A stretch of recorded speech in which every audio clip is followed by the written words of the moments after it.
So I'm going to respond to the first maybe quarter of the Breakfast Club interview with Larry Elder.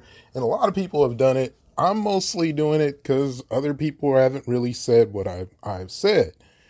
One thing I want to put in front of it is there's a portion that I didn't get to, but I want to respond to first. And it's that portion where, and I'm not even sure what the origins of this is with the whole nigga wake up call thing, but the part where Larry Elder said that Charlemagne got his nigga wake up call when Biden told him that if you ain't black, or if you don't vote for me, you aren't black. And I've heard people respond to that like, and to me, for whatever issues I have with Charlemagne, he doesn't really take me as someone who is just on some vote blue no matter who type stuff. Like, even what prompted that was him saying, well, like, why should black people vote for you? And then Biden was like, whoa, hold on a second, man. I got the black vote locked up. For all of my issues with Biden, it was a joke. So I don't see how you're getting your nigga wake up call, because Charlemagne isn't really like a staunch Democrat like that. It's not like had he said that shit to Roland Martin. Yeah. But to Charlemagne, if anything, for once, I won't say for once, I'm sure he's done some other stuff, but he kind of exposed Biden with that. Now, some people were still on, I'm voting blue no matter who or whatever, or, anti-Trump. Biden could have showed his ass or did whatever, and they still are going to vote for him. People are like, like I said, I don't know what really started this, because you can't really have a nigga wake up call in this situation if you're Larry Elder. Like, the Republicans already came out and said that they were anti-black. And so is Larry Elder. So, like, he's cool with that. Like, he's cool with the whole portion or the, you remember when Lee Atwater said that we can't say nigga, but we can dog whistle that we're going to harm black people with policies because we can't say nigga anymore. Well, if Larry Elder wasn't an abject Sambo, then he would have a problem with that. He would like, he would have a response like Amazing Lucas. It's like, I got conservative leaning beliefs, but I can't really get with this. They're just basically saying they're replacing nigga with niggerizing policies. Like, they're replacing it with clone Tyrone policies, which actually the Democrats are all about in a lot of ways too. People are giving Larry Elder credit for just demolishing the Breakfast Club. And in a way, from like in the quarter that I review, you're going to see that he did. Teslin and Ebro got in a couple shots, and I'm going to talk about that. But for the most part, it was a demolishment. It was revenge of Sambo.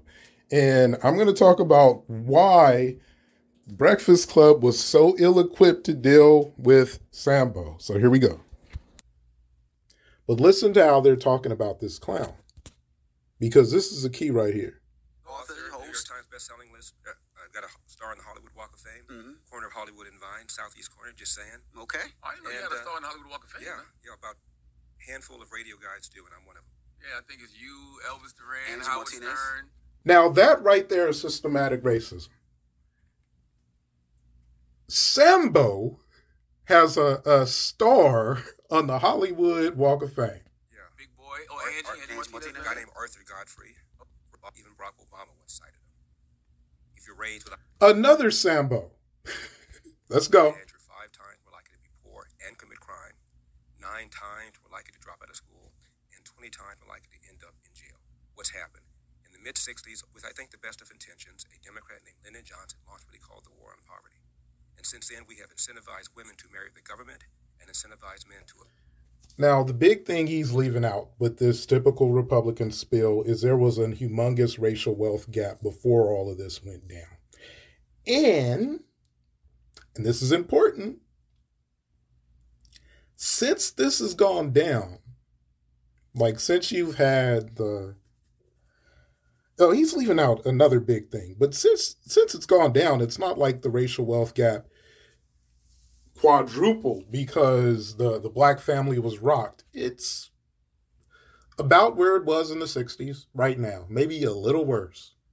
It's getting worse because, you bank on big money and it takes money to make money and all that. Like, white money is good money. Like, they have a lot more to invest, risk, and benefit. And that's just how it is. But another big thing he's leaving out is this was not done with good intentions. Good intentions would have desegregated the whole circus instead of just a safety net. Like, good intentions would have been, okay, we're going to get rid of Jim Crow and we're going to make up for the economic apartheid that you face and the theft that you faced and all these human rights violations that you faced. And that would have happened. If you want to talk good intentions, then you need to talk about the Republicans, because 40 acres and a mule would have addressed that, at least to an extent, a good extent. I mean, because that ends up being a lot of land. That's like, I think I summed it up, and I've heard somebody else sum it up too, as 30 football fields. I don't know how we both came to that conclusion, because neither one of us had heard of each other or got it from each other. I didn't get it from him, and he had said it before me, so I didn't get it from him. But it's 30 football fields. Like, that would have been reparations. So, and in context with that, we got to remember the Republicans were in on this because they had changed their mind. They had already moved to the point where it's a lost cause. We can't get anything done for black people because these Democrats are responsive us or are blocking us. Let's look out for the wealthy. They can't block us from that. And they became the business party, the wealthy people's party. Black people did not move to the Democratic Party during the 60s. Black people were already Democrats. And they had moved away from the Republicans because the Republicans had moved away from them. And at first, it really wasn't the Republicans' fault. The Democrats were blocking them. So we pretty much hated the Democrats. We moved to the Democrats because FDR ended neo-slavery. So now what he's talking about, how they desegregated the safety net. And they came with these things, and this happened during the time where you had easy divorce and all that. Black people are already financially messed up and shouldn't have been. But for stealing from the banks, from the Freedmen's Bank. And when you can, I've heard, this is something like, if I'm debating this dude, I'm analyzing this firsthand. Because you have economists that argue that like black codes, blockbusting, redlining, Jim Crow, all of this was close to being or equal to being as damaging as slavery. And that, if that is even close to being the case, and like I said, even close to being the case, you're talking about human rights violations that are basically priceless. Like, you can't count them.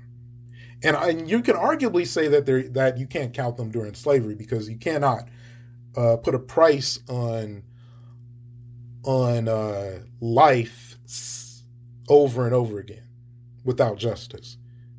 Because you can like say, okay, wrongful death lawsuit, what's the average wrongful death lawsuit? But when it's like you're not even getting a lawsuit and you have to grow up with that reality.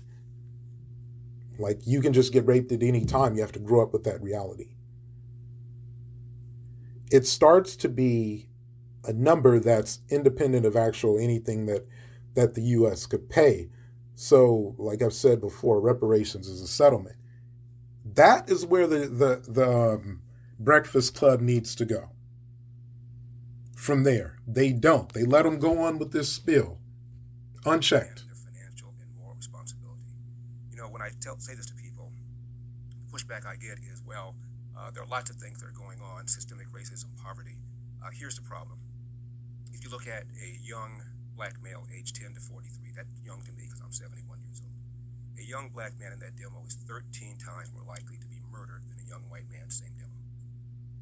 Young black man, real young, 19 and under, the number one cause of preventable death is homicide, almost always at the hands of another young black male. Same demo for whites, the number one cause of preventable death is unintentional deaths. That includes drug overdoses, automobile accidents, drownings. It's not until they get to number 4 that death is the cause. He's kind of lost. And this is sort of besides the point, because we're talking about people who are ghettoized based on policy. Because what he's not saying is when you control for poverty, the crime rate is pretty much the same.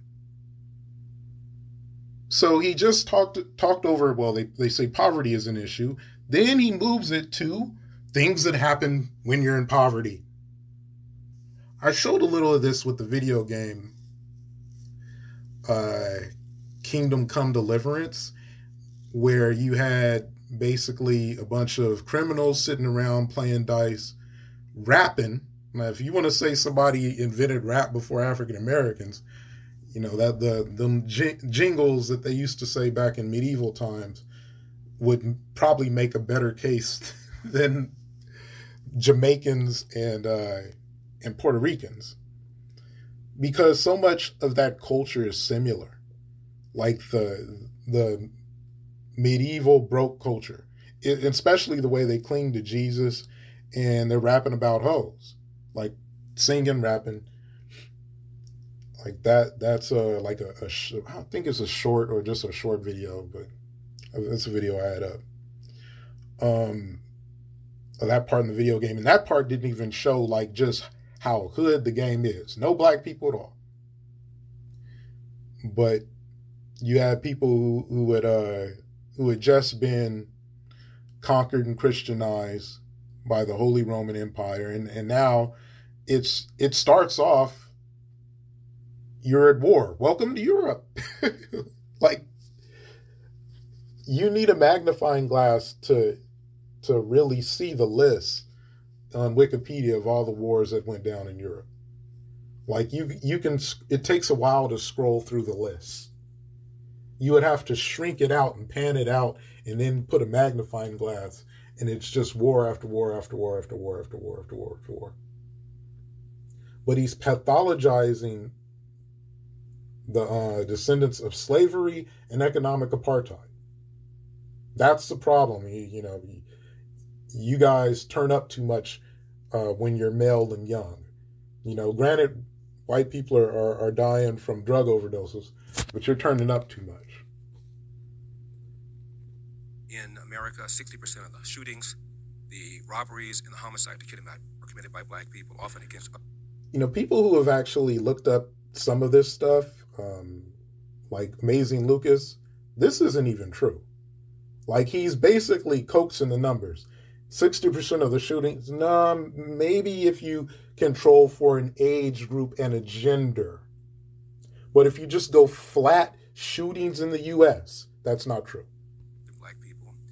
Of the homicides in this country, half of them are black victims, almost all killed by other blacks.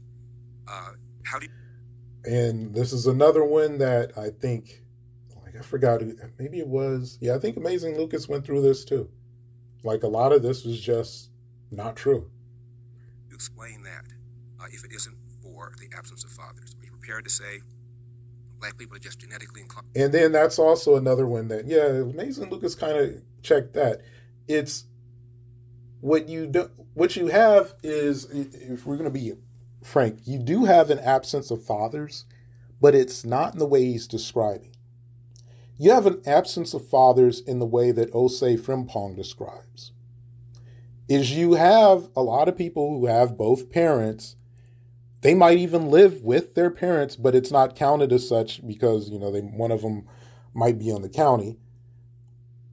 But you have this thing where a lot of parents, and this is regardless of race to an extent, but it stands out more because of the marriage rates with Black Americans. It stands out more. But it's really abundant. You see this with a lot of people because you have these easy divorce laws. People get married and they shouldn't. In a sense, this is like one area so far. And even though I would be belligerent, I always believe if somebody says something that is at least partially true. And just because like this line of thinking is in context and in tether with the anti-reparations argument, because what this is saying is they don't really care if it has anything to do with fathers. Just don't blame America at large. Don't blame the blockbusting. Don't blame like we pump dope into your neighborhood. Don't blame that, because that ends up building a reparations case. And truthfully, you already have one without that. But it's to run interference. And this is what the Breakfast Club is doing, is they're just basically letting them run interference about nonsense, because this is an issue because of the easy divorce laws, where it's like you don't have a father in the home, but they're with their father depending on whatever the parenting plan says, right? So you can argue that they do have access to a father. And that is not why you have this major racial wealth gap. Anyway, it's interference. When you're dealing with a lineage of people who have faced a priceless, where you can't even put a dollar amount on it, a priceless amount of human rights violations, there is going to be issues. And he's not talking about addressing these issues. He's not offering solutions. He's against the solution. And the go-to reaction often is poverty and systemic racism. Here's the problem. 1940, and there was blatant. Now, you're going to go back to 1940. There was a huge racial wealth gap at the time. So I'll let him talk, but I want to jump in and say one thing. You saw, like what I said, this is interference to not blame something that can be tied to reparations. That's all I'm saying. That's all his argument is. That's all it's ever been. I used to listen to Larry Elder way back. It's just he hasn't grown. He's just basically samboing for white people because that's where the money's at. Racism. This is before Brown versus Board of Education, before the Civil Rights Act of 64. KKK was still alive and well. 87% of blacks lived under the poverty line. Now it's about 14%. This is, do you know where the poverty line is? The poverty line, I'll look it up because I've seen it as low as like making $25,000 a year. Let's see, poverty line income.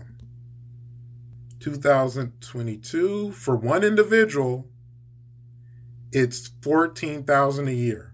For a family of two, it's $19,000 a year. For a family of four, it's $30,000 a year. I could end this video right here. Like, this is 3 minutes into him being on the Breakfast Club, and he's running this poverty line nonsense. So he's saying, basically, you went from 80% of you had nothing to some arbitrary, pittance. can't blame it on poverty. You can't blame it on racism. It is the breakdown of the nuclear intact family, and neither side is talking about it. The left doesn't talk about it because they... So because look, I don't know where the poverty line was back then. I'm just like, if it's $13,000 a year, you're in poverty, no matter where you're at. You're homeless. Like you're living under a bridge making $13,000 a year. So what is he talking about? Caused it with the welfare state, and our side does not talk about it because if you're white, you'll be accused of dissing single moms who are heroically raising these kids, or you'll be accused of being a racist, or if you're black, you'll be accused, as I was by the LA Times, of being the black face of white supremacy. Nope. Yeah, you are. I mean, when you're arguing that you'd rather have George Zimmerman in your neighborhood when he had a criminal record, and Trayvon Martin didn't, and he killed somebody, and Trayvon Martin didn't, and then you're arguing that slave owners would have a case for reparations. You are the black face of white supremacy, and there's many of you, and they have different political beliefs. Like I would say Obama is one of them too. He's just not as blatant, and he's not holding his nuts with it, but he's one of them too. Nobody's talking about that. I am. What are the reasons, if your statistics are right, what are the reasons that you think fathers aren't in the home? As I said, it's because in the mid-'60s, Lyndon Johnson launched what he called the War on Poverty. In Charlemagne, literally, they sent social workers door to door in the inner city. I remember this. Advising women of the availability of welfare provided there was no man in the house. It created an economic incentive for women to marry the government. Same thing with whites. In 1965, 8% of whites entered the world without a father in the home, married to the mother. Now it's about 25%, also up threefold. Look at census data, 1910, 1920, 1930, in places like Milwaukee, Chicago, Philadelphia. A young black kid was slightly more likely to be brought into a world with a father in the home, married to the mother, than a young white kid. We have incentivized this kind of bad behavior, and it's had a disproportionately bad effect on the black community. There's some truth. There's some truth to that, but you have to go back to there was a huge racial wealth gap. Just because you're saying people were out of poverty in the 40s based on this arbitrary thing where you're still not making enough money to not be homeless or whatever. And I've looked at the numbers. Like in the 60s, there was a huge racial wealth gap. So you have this shift with easy divorce laws, and you still have a caste system. And so obviously people are going to point beyond this to racism because they can look at this priceless amount of human rights violations. Fool. This dude. Let me ask you a question. What do white people do wrong, Larry Elder? What do you mean, what do white people do? I'm not worried about white people. I'm worried about what's going on with us. But if there's systemic racism in this country... Dude, I don't believe him there. You sambo too hard for white people, now I'd be worried about him. No, I don't say there is. You say there is. I don't believe that. Oh, you don't believe this? No, there used to be, obviously. Tell me what you think the number one systemic example of systemic racism is. Larry Elder himself is systemic racism. When you run the numbers, as Amazing Lucas did, and I have when it comes to where the racial wealth gap was when he was talking about this magical era when the poverty line wasn't what it was or whatever. Or when it was actually worse. And again, this goes back to FDR and some of his policies and why basically adding a safety net took people out of poverty based on what they used to consider poverty to be. And then that safety net was, to some extent, desegregated, but it wasn't fully desegregated until later. But his policies that attracted black people was mainly he ended slavery as we know it, because you still had neo-slavery up into his presidency. Besides that,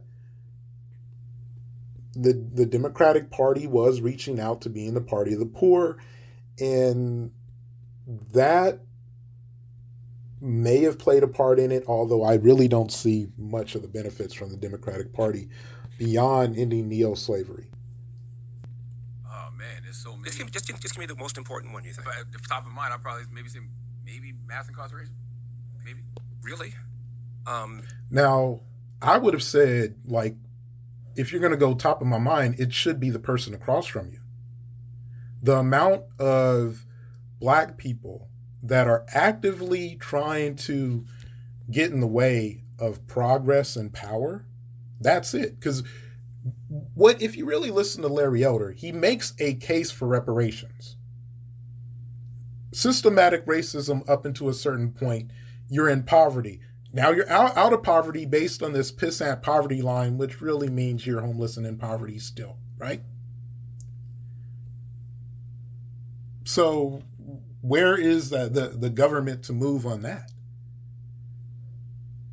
Supposedly they made moves with, got to go back to the New Deal, and that brought everybody out of poverty from the 20s, 30s, 40s, and now you have the 50s when everything's booming.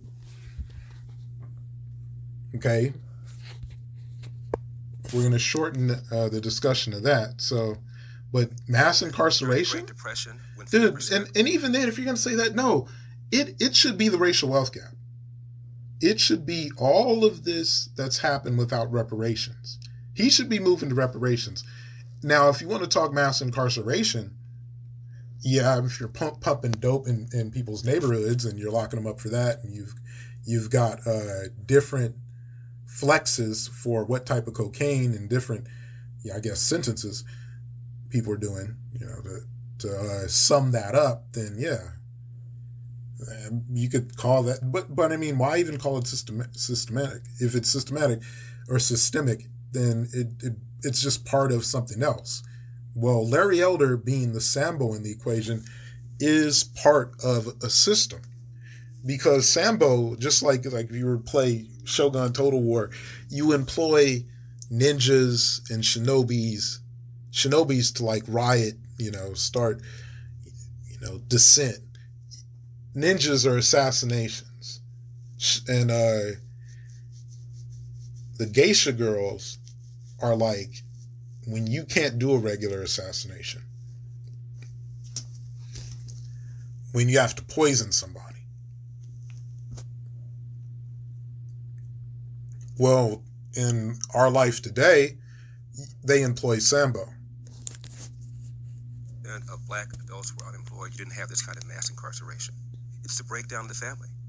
There's a direct. I'm not going to. I agree with the family part. I'm a black man who is a father to his children, and I'm a happily married black man to a black woman. So I'm never going to argue with that part. This is an example of family good. Derp. I agree, family good, but you're not really getting to the core things, because you had incentives in the 60s and 70s with easy divorce. But what really drove it was something Republicans were doing. It was child support as welfare reform. And that's the thing that if, I think him and his wife are cool and whatever. But if they were to break up, he'd probably be paying child support and it would be happening to him just the same. And the Republicans drove that because they didn't want the safety net to be what it was before it was desegregated, when it was more pro-family. They were like, nah, make these deadbeat Negro dads pay. And even though, we weren't really being deadbeats, we were just broke. We were just poor. We were living in red linea. You were living in green line districts. Okay? So you had a disproportionate amount of poverty. Regardless of where they're putting this crazy ass poverty line, you had a disproportionate amount of poverty. You had a major racial wealth gap. You had a lineage that had faced costless human rights violations. And the thing is, the criminal justice system was disproportionately locking up black people. It just blew up for a lot of reasons that had to do with, like they were making money off of it. It was bad law. And that aspect you can put on the Democrats. But when it comes to the fathers being taken out of the home because of the incentives involving child support, Janice safely, rightly put that on Republicans. And I might have said like the other thing you could put on Democrats or Republicans too. But I'm saying you could put the mass incarceration on Democrats in that aspect. But when it comes to destroying the family, Republicans bear a lot of that too.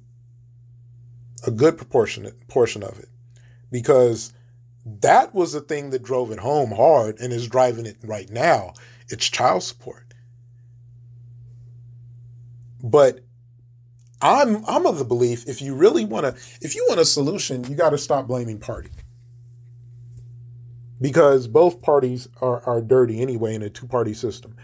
You got to stop blaming party because they're going to have to agree that maybe we've gone too far with some of these laws. And maybe they have to be tweaked and redesigned. But just like in this case, Larry Elder, and this is one of the reasons I stopped listening to him. I wanted to listen to him because I was in California, see what he's about, And I don't really listen to the radio like that. But I noticed that he really wasn't coming up with any goddamn solutions back then. And this was back when, if you had asked me about reparations, I would have been like, we lack everything to make this political movement. But I wasn't against it. It wasn't in season to go after it. That to me, I started pushing it, like I said, mentioning it around 2014, 15, and then really saying, hey, like, if I do anything on YouTube where I'm talking to people, or if I'm anywhere, eventually I'm going to bring it up. Because to me, it is the ultimate common sense solution that's used for everybody and everything. It's not just humans, it's animals too. But not used for black people, and the reason why is they run interference with Sambo. And here's Sambo again. No, but I just feel like everything is black with you. Black is wrong. Black people do this and black people do that. And when I asked you what white people do wrong, you said you're not worried about white people at all. I'm talking about the damage, disproportionate damage going on in the black community. For example, look at these smash and grabs that are taking place in Los Angeles, where I live. There's a suburb called Glendale, where at a mall recently, a mob of 30 to 40 people, they had masks on, but one guy got popped. He was black. And I think most of those who were doing this were black. And in recent years and times, there have been a number of these in places like Chicago, places like New York. If I were involved in something like that, Charlemagne, I grew up with a dad, just as you're raising your own children. I would have been more afraid of my father than I would about the cops catching me. These kids are afraid of neither. They don't have a father in the home. Cops are demoralized. They're pulling back. Their manpower is short. And as a result, you tell a bad guy you're less likely to be caught, convicted, incarcerated, crime goes up. They may be criminals, but they're not stupid. When you say, what do white people do? I mean, this is a country that has struggled mightily to get over its historic racism. There was a civil war. There was a big civil rights movement. This is the only majority white country that's ever elected a black president, let alone re-elected a black president. The three biggest cities in America are New York, Chicago, LA. They all have black mayors, even though no city has a majority of black population. The president of Harvard is a black female. What this dude is not mentioning is that, like, California, and like if you just look at the crime rate period, when it comes to large populations, Republicans don't do anything. They don't win elections. The only people that run cities are Democrats. So when you say, like, all these cities have all this crime, but when you go per capita in some of the places that Republicans are in, they got more violent crime in a lot of cases. But like he's talking about California and these smash and grabs. I lived in California when the crime rate was, like, I'm looking at a chart right now, and it's saying, like, property crime. So we're talking smash and grab per residence 3,000. Right now, it's like out of 2,000 residents, you have a crime. Back in, it peaked in 82. Property crimes were reported by 7,000 out of 100,000 residents. Right now, and it might have gone up, but in 2020 and in 2016, it was going down to the point where in 2020, it was 1,000. Or checked out, it was 2,000. And violent crime has gone down from, like, in the early 90s, it was like 2,500 per 100,000 residents. Now it's 500. So crime has gone down significantly in California. But it's besides the point. Like, when you have a people with a legacy of human rights violations, talking about crime is talking about the symptom. And that's what I mean. He does not have any type of plan or solution. Martin Luther King in 1966, Charlemagne, gave an interview to the BBC. This is 2 years after the Civil Rights Act of 64 got passed. And he said, I'm amazed how many positive changes there have been in America in the last 2 years. Why, if things keep going like this, we could have a black president in about 40 years' time. Do the math. Right on cue, Barack Obama, elected 2008. He didn't say there'll be a black female president of Harvard, and there has been. He didn't say there are going to be black CEOs of Fortune 500 companies, and there have been several. He didn't say the percentage of the House would... But that president was a Sambo. And Martin Luther King was also talking about genuine equality, which would have meant you desegregate the whole country and not just the safety net, not just the bathrooms. You desegregate the wealth. And when he started talking about going to get that check, he was assassinated. That's systemic racism. Because just like I talked about how you employ Sambo, you employ assassins. And the goal with Sambo and the goal with assassins is always to maintain the caste system. Equal the percentage of black people in the population, and it does. He didn't say the 3 largest cities would have black mayors, and they do. He didn't say the largest and most prestigious organization of doctors, the American Medical Association, would have 2 black presidents, and there have been.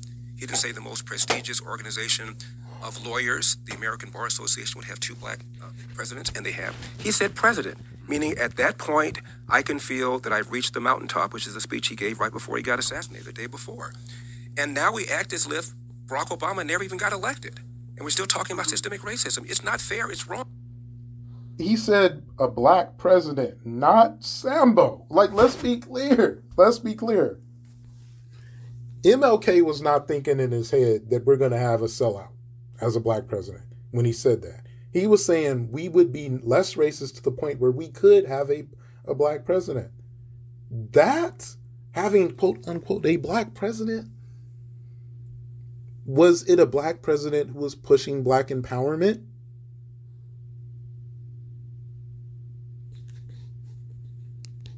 So, like, you're hollowing out his words because that was not what he was talking about. And you're not mentioning the important thing that he was assassinated. Wrong, and you're discouraging black people from working hard. 1996. Okay. Mr. Elder, quick question. Let's just remove the word racism, since that seems to be a word that triggers, a conversation down the water hole. Let's just focus. Teslin, you're talking to an anti-black racist. You don't remove the word racism. You're talking to one. It's on the word system. Okay. You mentioned that the system was the one that discouraged. And again, we have no problem with agreeing that the family, the black family, should certainly have some room for some improvement. With this whole, you got pacified to where he can just run game just because he mentioned the word family. And like I said, there is a lane of agreement that I have.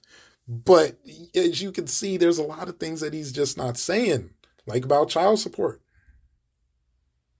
And how he's pushing this on Democrats.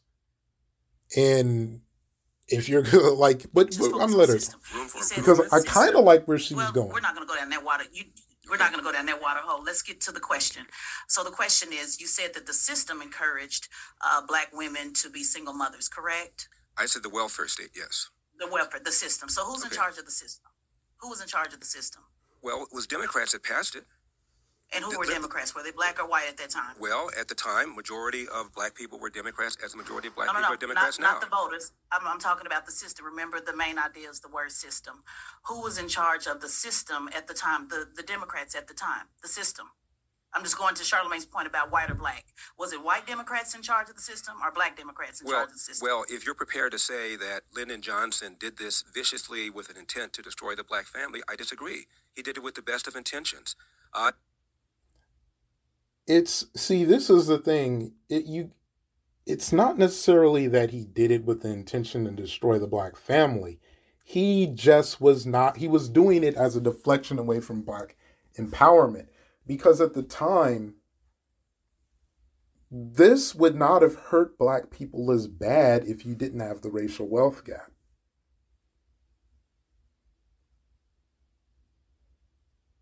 You would have had stronger families if you didn't have the racial wealth gap, in spite of these laws. These laws would have divided families, period, to some extent. It just wouldn't have been this bad. So it's, again, with the deflection. But like I said, he's saying he didn't do it because there was racism in his heart. And that racism in his heart is why he didn't do reparations. And they knew it. Like, they had been saying this. Like, if you look at the Moynihan report, they talked about all the human rights violations that black people had faced. It was a cry for reparations in their analysis. However, in their implementation, they had to deflect from reparations. And all they basically did was treat black people the same as whites, as they desegregated the safety net. And you did that with the people who were really technically in poverty, regardless of where the poverty line is, as I mentioned earlier. So now, yeah, you have people that don't value, and like Sergeant Willie Pete talks about, people that aren't gainfully employed, people that have no inheritance. They can afford to have kids, big deal. Like, let's have fun, let's have sex. You don't have as much to lose. You're selling dope, you really, they're not going to garnish your check. You have less to take care of, so it makes sense for you to be careless.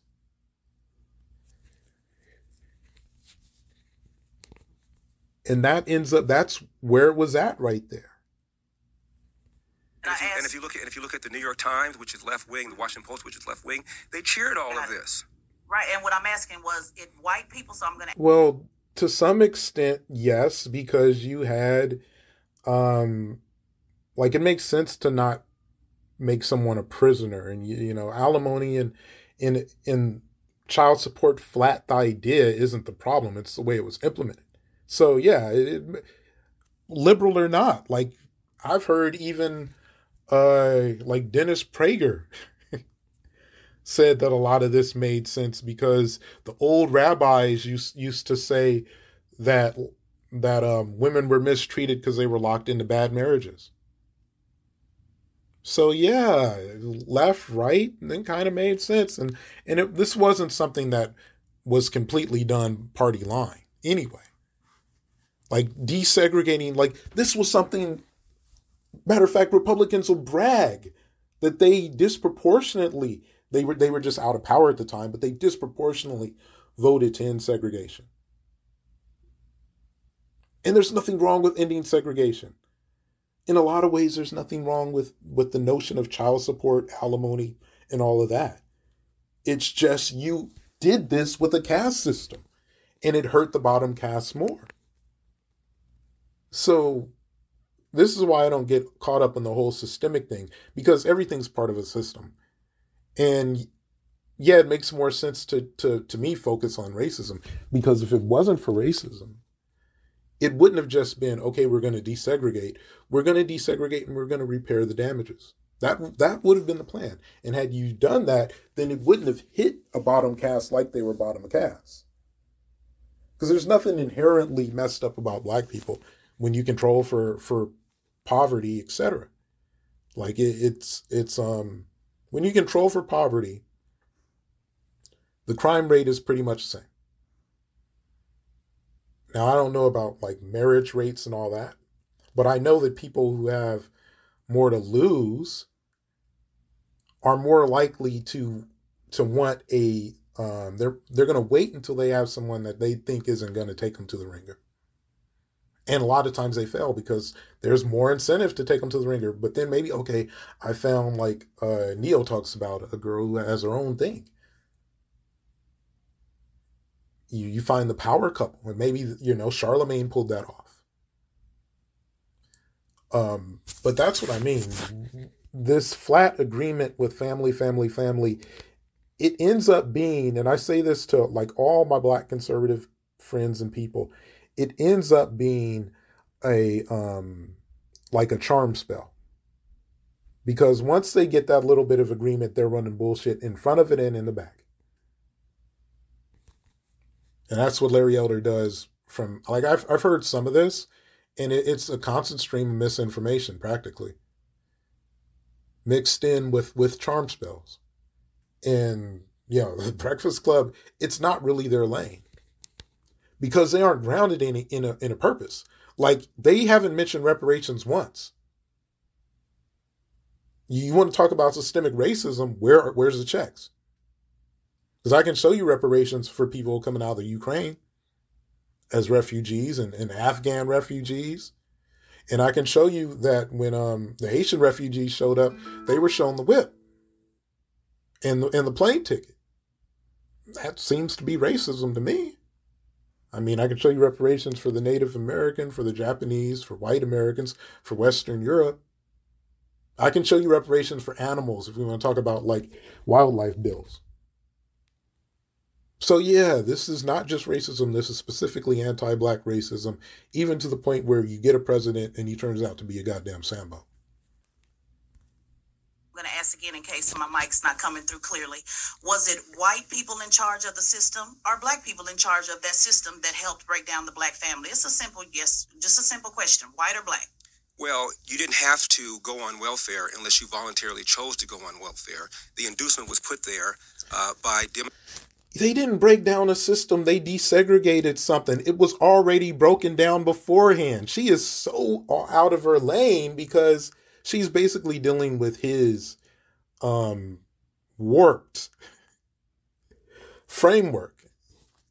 Democrats. And even in his warped framework, he can't just say, yeah, it was white people. Well, most black people were Democrats, and they voted for these white people, not too. voters. And this is how you can tell he's samboing for white people. He was like, yeah, white people messed up. These were some bad laws. Said who's in charge of the system? Well, who put them in charge? Was Lyndon Johnson white or Black? Who put them in Maybe charge? that'll help. Fine. Lyndon Johnson was white. Thank you. Okay. But if your argument is that the reason he did it is because of racism, then I disagree. He did it because of... That's not my argument. I just asked you a simple question. Was he white or Black? Charlemagne? Well, it would be my argument. Because if it wasn't for racism, it wouldn't have just been, we're going to desegregate the safety net. He would have known that if you desegregate the safety net while you have an economic caste system, that it's going to mess things up for the bottom caste. They're going to be stuck. They're going to be welfare people. And then the Republicans are going to come up in a system, in a two-party system, and start calling people welfare queens, talking about they can afford Cadillacs off a goddamn welfare check. And then reform welfare so you drive the family apart further with child support. And that's exactly what the Republicans did. And the Democrats, but the Republicans, like the Democrats, probably wouldn't have done it. It was, and Janice Shafly, who was a Republican, who passed away about 3 years ago, she called her party out because they were pushing this nonsense about a welfare queen who could afford to do that. No, you basically had a bottom caste that was given a safety net that they should have had a long time ago. During a time when you made it easier for people to get divorced, and during a time where you couldn't get, where if two people were broke, you could kick one out and they would owe child support. Like that That's basically what it was, is they did not want people who were in poverty to be able to reproduce. And you can make that case, but let's be real. You didn't have that policy when it was not, when it was segregated. You didn't have that policy. So yeah, this does point to race. Once you desegregate it, now you're dividing families based on something that you weren't dividing families with before. Because like if you watch that movie, Cinderella Man, the dude's on welfare and he has wife and kids, and they're not kicking him out the house. They're not giving single mama incentives. Yeah, this happened during a certain time, and it happened because and is he really going to say that LBJ wasn't racist? You talked about the smash and grabs, right? And I find that interesting because when you see the mass shootings that happen, majority of those people are white males. What do you think about that? Actually, if you look at the percentage of whites in America, which is 60%, percentage of mass shooters is under that. Percentage of people that commit hate crime is under that. Percentage of people who are serial killers is under that. Black people are 13% of the population. We commit a greater percentage compared to that of mass shootings. We talked about the smash and grabs, though. So I was saying, since you're using that as an example, I'm saying, well, what about the mass shooters that are usually white males? One more time. They are usually white males because 60% of the country is white.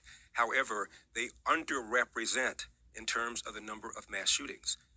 About 50% or so of the mass shootings in this country are committed by. I'm going to skip through these statistics because people have already read these, and they've pointed out where Larry Elder was just BSing, where he was just wrong. The problem is that old Leonard wasn't doing it. Like, Leonard, you're right there. You're bringing up mass shootings just because we see that on TV, and what we see on TV, they're almost always like white dudes. There have been some Asians recently, but typically white dudes, occasional brother. I ain't seen one black woman do it. I don't know if I've seen a white woman, but it's typically white dudes. So it just makes sense instead of actually looking at the real numbers and dissecting the numbers. Because I've seen stats where black people are disproportionately represented as mass shooters because they're talking about 4 people or more getting shot. But then when you bring it up to 12 people or more, or 12 people or more injured, then it's like white men. So I'm fast forward to this. By white people, even though white people are 60% of the population. Yeah. Well before the KKK imploded, well before we had race-based preferences. Why? Because it was rare for a black kid to be raised in a family without a father in the home. Marxist. Marx wanted to dethrone God, was an atheist, and Marx did not believe in capitalism, let alone entrepreneurship. Every time, look. I give 2 damns about Karl Marx. The Tulsa massacre, within about 5 years, that whole area was rebuilt. It was not even called the Black Wall Street until after it was rebuilt. So, we destroyed the city, but it was gentrified, and then we rebuilt it.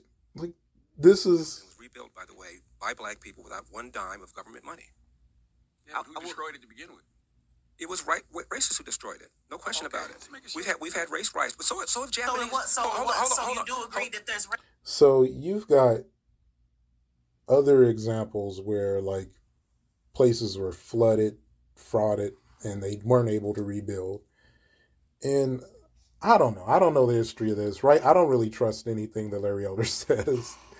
But they are this is the first time in 13 minutes they start to push back on him. And I think in a way that I would. And it's well, why did it happen in the first place? We're forget about the rebuild, because it's not like it's a poppin' town right now. Racist. Why did you bomb the place in the first place? I never even came close to saying there was no racism. You just said you don't think it's systemic racism. Not anymore. Obviously, there was. We had something called slavery. We had something called Jim Crow. That destroyed black. Hold on. Yeah, we had something called slavery. We had something called Jim Crow. Now you bomb a middle-class black neighborhood that was self-made. And there's no reparations for it. Sir, that was I'm sorry? system that destroyed. That was the system that destroyed Black Wall Street. It's the same system right now that's not even wanting to pay those same living descendants, because I know your position on reparations, but those same living descendants. See, she just works in his lane. Get in your lane, Tesla. You should have been talking about reparations now. Forget how he feels about it.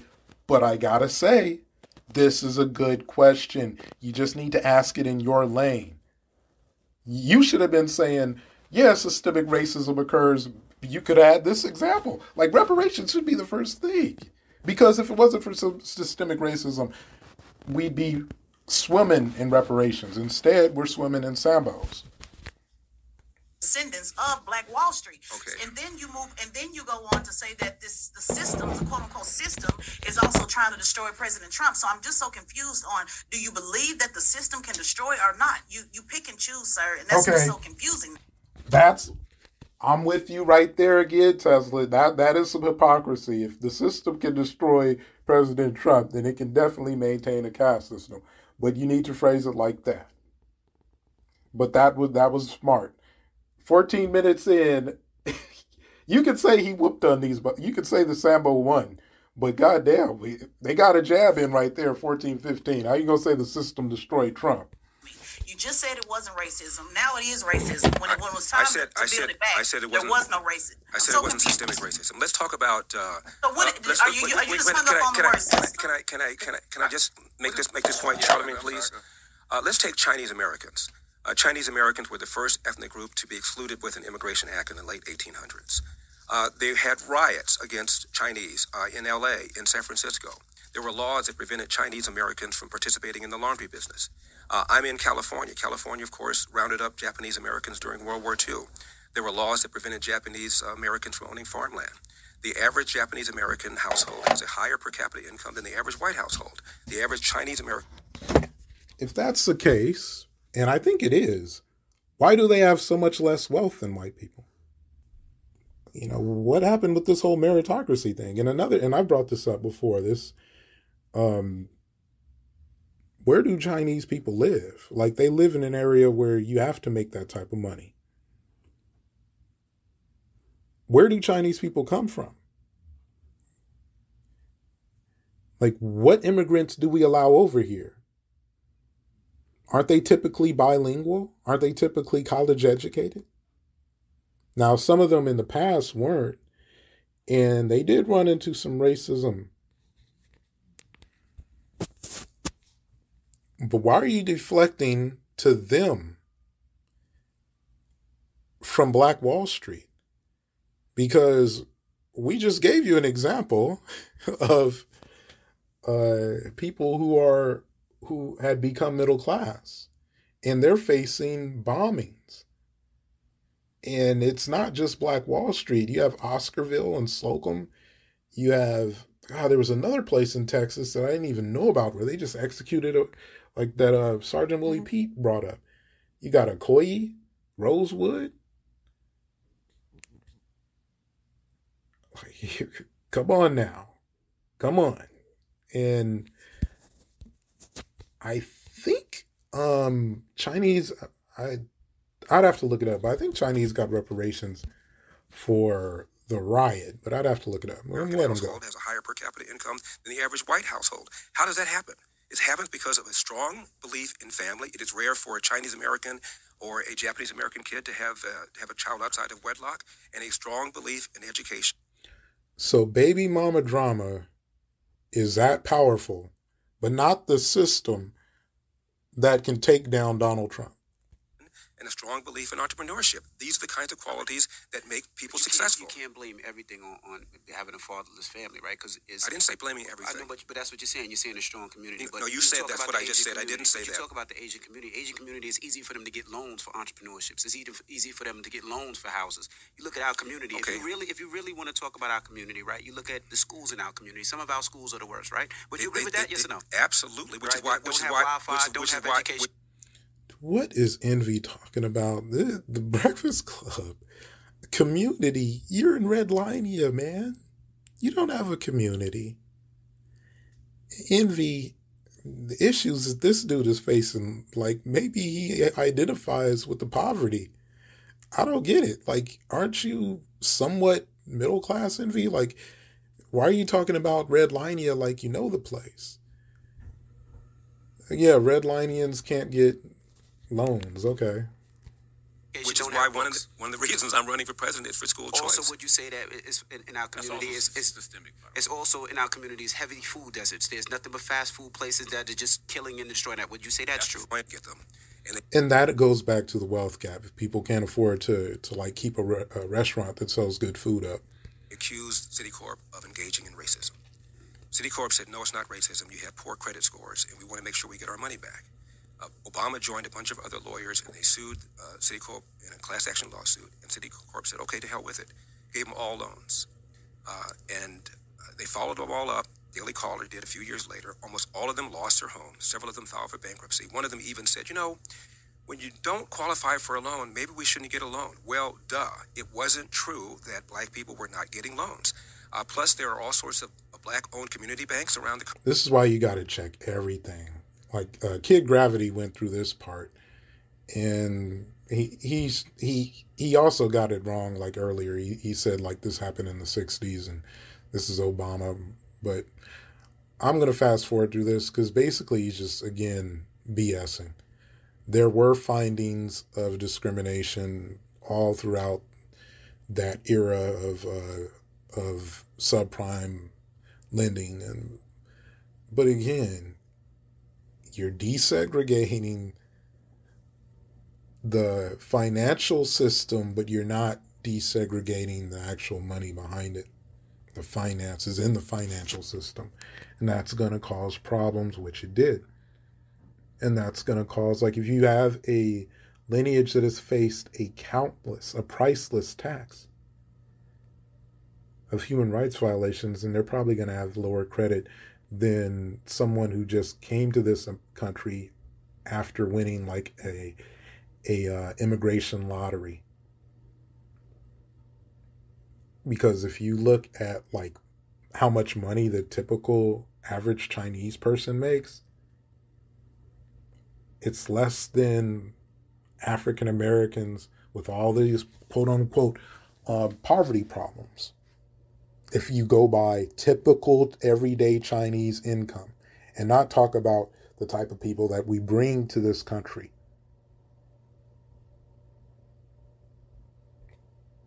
We attempt to bring people who can excel, like we try to bring people, what it takes to do a job that typical American can't do. Not won't do, which is rare, but that can't do. Usually have to have a master's in something that's like on the fringes of science. Like not just ankle surgery. It has to be a specific type of ankle surgery. Like it may be a new ankle surgery that injects like plasma into the bone or whatever. It has to be something that's maybe cutting edge. That's the type of people we bring to this country.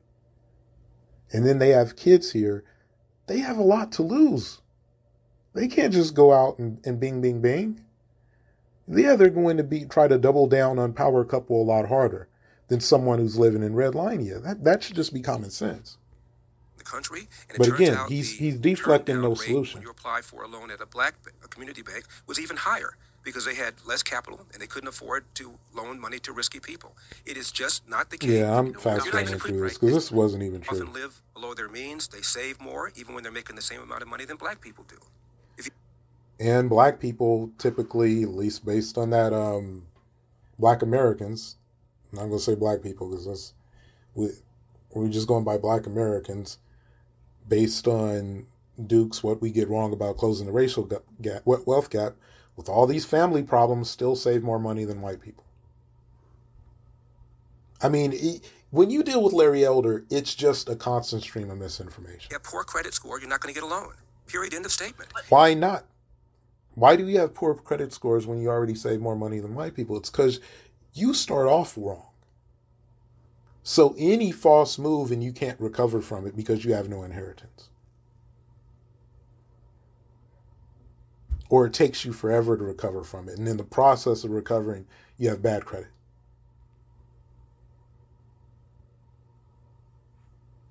And one of the reasons you don't have inheritance is, you just talked about it. This systemic racism, which he agreed to, will destroy your city.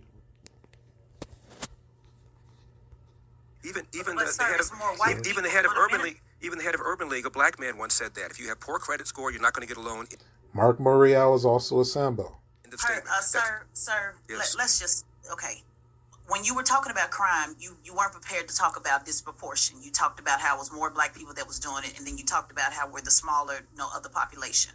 The same applies also to the loans. It's more white people than it is black people. You seem to pick and choose. I'm talking about the rate.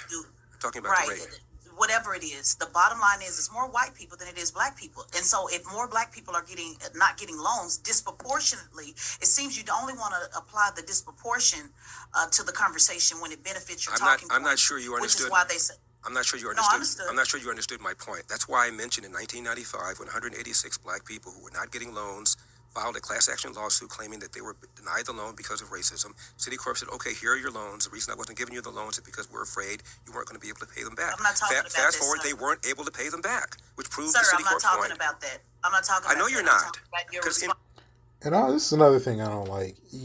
I don't even know why Tariq Nasheed does it. You're talking to a Sambo. You don't address Sambo as sir. At best, Larry.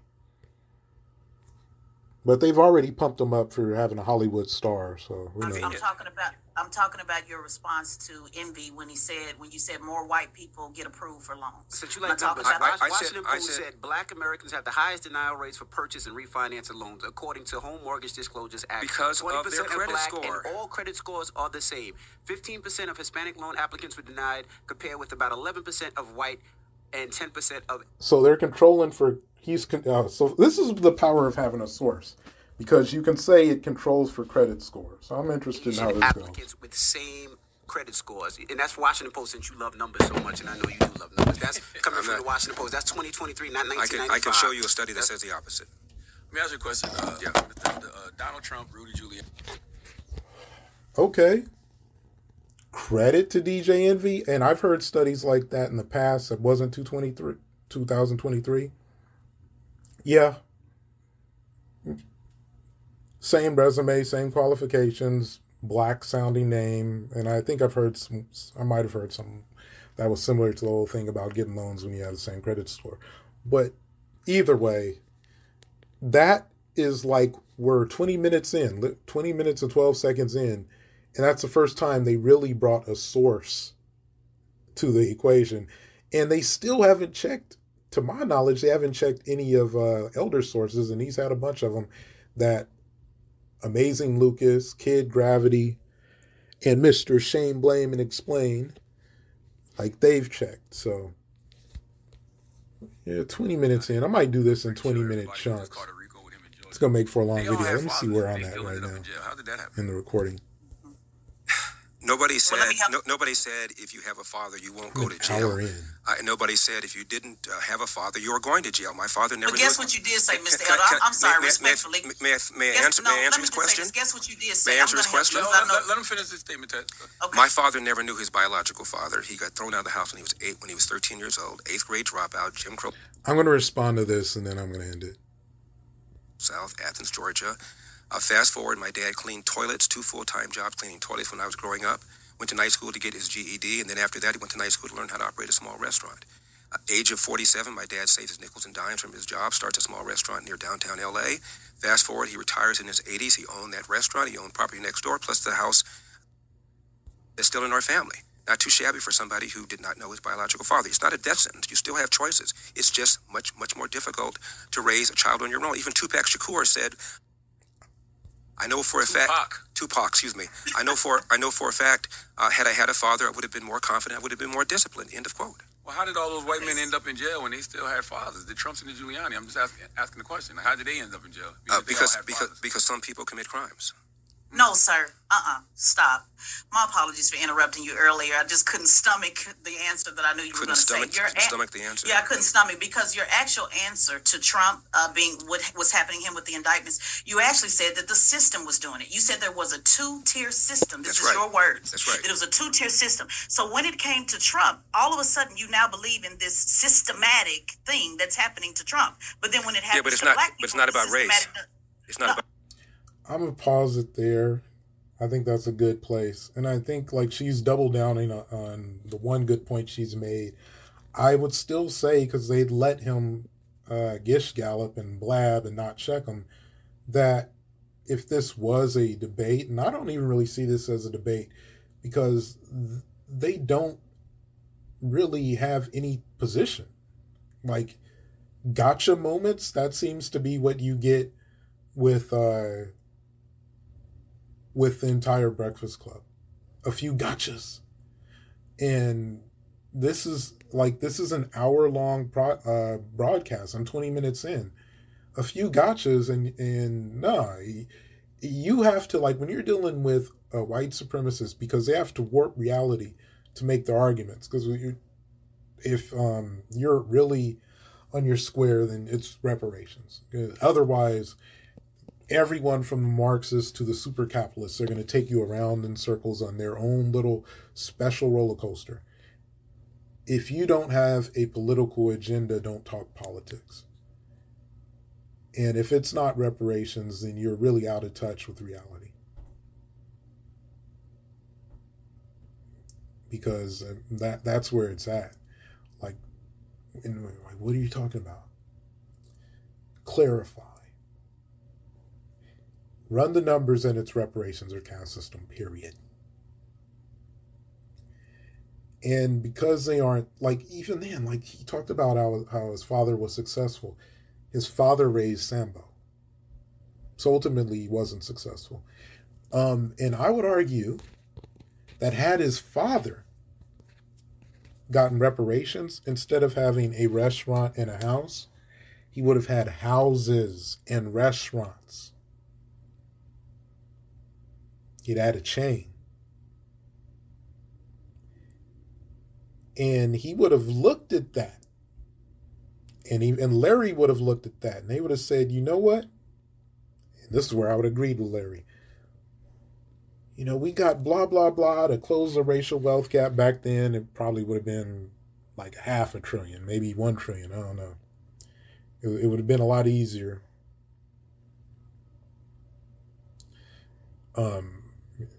Back when his father had his restaurant and Larry was a kid.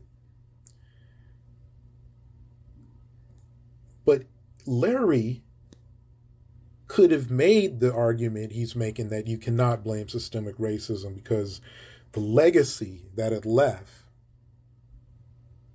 of economic apartheid and 400 years of slavery has been mended with this Reparations Act, and in the process, my father, who had already pulled himself up and had a restaurant, he was able to establish a chain. And you've heard of his restaurants, Larry's, y'all eat there. Soul food. I got that from my father, the soul food place, and he bought me a house and a couple cars and all that. He could not stand where he is today if that had been the case. Instead, it's not the case. So ultimately, his father's success puts him in a position where it's like, how do I make it? And he's like, I'm going to be a radio jockey, and how do I get paid there? And the lane he found was to Sambo.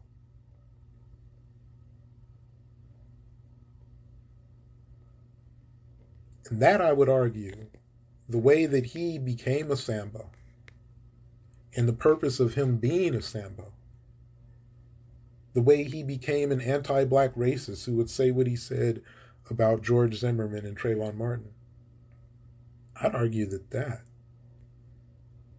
my buddies, my friends, that right there is systemic racism.